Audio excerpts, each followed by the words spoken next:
নমস্কার, উর্মিস কিচেনে আপনাদের সকলকে স্বাগত। আজকে আমার recipe chicken momo. Chicken momo তৈরির জন্য এখানে আমি অনেকগুলোই সবজি অ্যাড করেছি। আপনাদের ইচ্ছা না থাকলে আপনারা নাও নিতে পারেন। আমি নিয়েছি একটা বড় গাজর, অর্ধেক ক্যাপসিকাম, একটু পরিমাণ আদা, ধনেপাতা, 3টি কাঁচা পেঁয়াজ, 2টি কাঁচা লঙ্কা। আপনারা আপনাদের মতো ঝাল বেশিও দিতে পারেন বা কমও দিতে পারেন। নিয়েছি 4টি রসুনের কোয়া। এরপর আমি মোমোর ডোটা তৈরি করে নেব। তার জন্য আমি নিয়েছি ময়দা, একটু অল্প পরিমাণে নুন এবং ময়ন দেওয়ার জন্য নিয়েছি সাদা তেল। এই সমস্ত উপকরণগুলো ভালোভাবে নেড়ে চেড়ে মিশিয়ে নেব।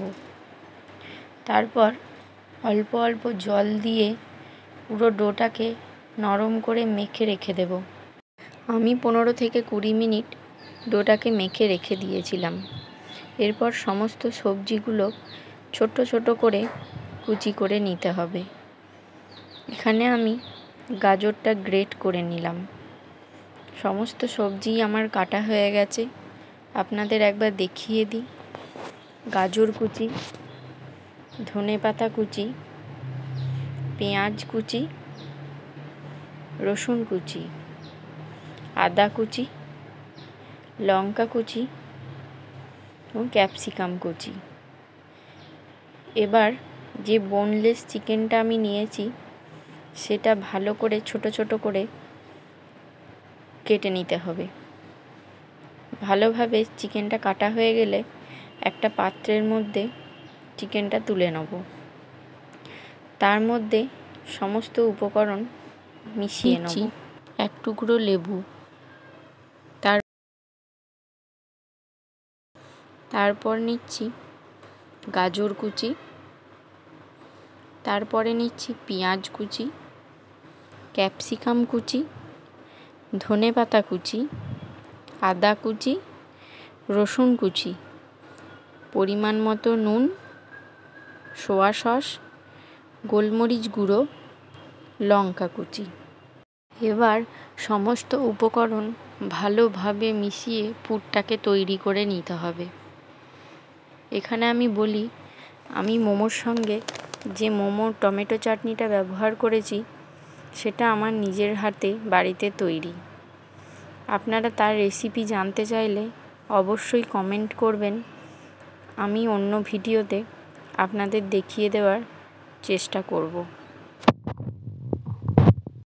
এবার ওই ডো থেকে ছোট ছোট লেচি কেটে নিতে হবে এবং হাতের সাহায্যে এইভাবে ভালো করে গোল গোল করে নিতে হবে।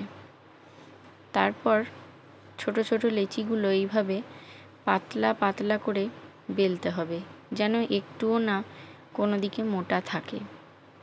তার মধ্যে আমি পুরটা 2 চামচ দিয়ে দিলাম এবং এর চারিধারে জল লাগিয়ে দিতে হবে, যেটা আমি ভিডিওতে দেখাতে ভুলে গেছি।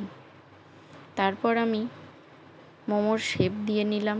আমি খুব ভালো মোমো শেপ দিতে পারি না, তাই দেখতে খারাপ লাগলে কিছু মনে করবেন না। পরের বার নিশ্চয়ই ভালো হবে। আপনাদের মতো ভালো ভালো শেপ দিয়ে নেবেন। তারপর আমি আবার একটা মোমো শেপ দেওয়ার চেষ্টা করলাম। আপনাদেরকে আমি দেখাচ্ছি কতটা পাতলা করে ডোটাকে বেলতে হবে। একদম পাতলা করে বেলে আবার তার মধ্যে 2 চামচ পুর দিয়ে চারিদিকে জল লাগিয়ে দিয়ে একটা শেপ দিয়ে নিতে হবে। এটা তৈরি করতে করতে তখন অন্যদিকে আপনাদের একটা বড় পাত্রে জল ওভেনে গরম হতে বসিয়ে দিতে হবে। যাতে গরম হবে তার সঙ্গে সঙ্গে এইটা আপনি তৈরি করে বসিয়ে দিতে পারবেন। আর এদিকে সব মোমোগুলো তৈরি করা কমপ্লিট হয়ে গেছে। এদিকে জলটাও ভালোভাবে গরম হয়ে গেছে। তারপর একটা ছোট ফুটো পাত্রের মধ্যে তেল বুলিয়ে সমস্ত মোমোগুলো বসিয়ে দিয়ে একটা থালা চাপা দিয়ে দিলে 15 থেকে 20 মিনিট অপেক্ষা করলেই তৈরি চিকেন মোমো। আপনারা এটা সস বা ভেজ স্যুপের সঙ্গেও পরিবেশন করতে পারেন। ভালো লাগলে অবশ্যই পাশে থাকবেন এবং আমাকে এগিয়ে যেতে সাহায্য করবেন। Like, comment, share and subscribe অবশ্যই করবেন। ধন্যবাদ।